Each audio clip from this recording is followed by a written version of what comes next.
আমি শ্বশুরের বাইক নিয়ে লং ড্রাইভে বের হয়েছি, উদ্দেশ্য রিক্সা ভাড়া বাঁচানো। বাইক নিয়ে শ্বশুর বাড়ি লিংক রোড ছেড়ে কুমিল্লা বিশ্ব রোডে উঠলাম। পুরো রোড ফাঁকা পেয়েও তেল বেশি খরচ হওয়ার বয়ে একেবারেই ধীর গতিতে বাইক চালাচ্ছি। বাইক নিয়ে একটু সামনে যেতেই তাকিয়ে দেখি বাইকের লম্বা সিরিয়াল দাঁড় করিয়ে রেখেছে।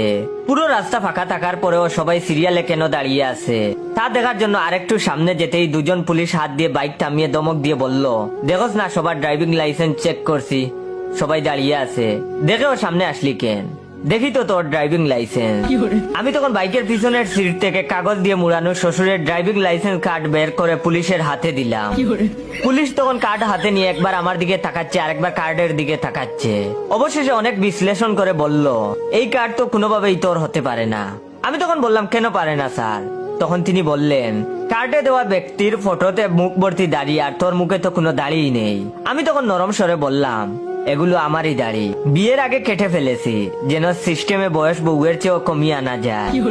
এবার পুলিশ আগের চেয়েও কঠিন গলায় ধমক দিয়ে বলল, তোর যে বিয়ের আগে মুখ ভর্তি এত বড় বড় দাড়ি ছিল, এটার প্রমাণ দেখা। আমি তখন মানিব্যাগ থেকে 1000 টাকার একটি নোট পুলিশের হাতে ধরিয়ে দিয়ে বললাম, এই নিন স্যার তার প্রমাণ। 1000 টাকার নোটটি পেয়ে পুলিশ তখন বলল, ঠিক আছে এবার তাহলে যাও। এই বলে আমাকে ছেড়ে দিল। আমি একটু সামনে গিয়ে পিছনের দিকে তাকিয়ে হাসলাম। এই হাসি আন্তরিকতার হাসি নয়, 6 মাস চেষ্টার পরেও 1000 টাকার জাল নোটটি চালিয়ে দিতে পারার হাসি।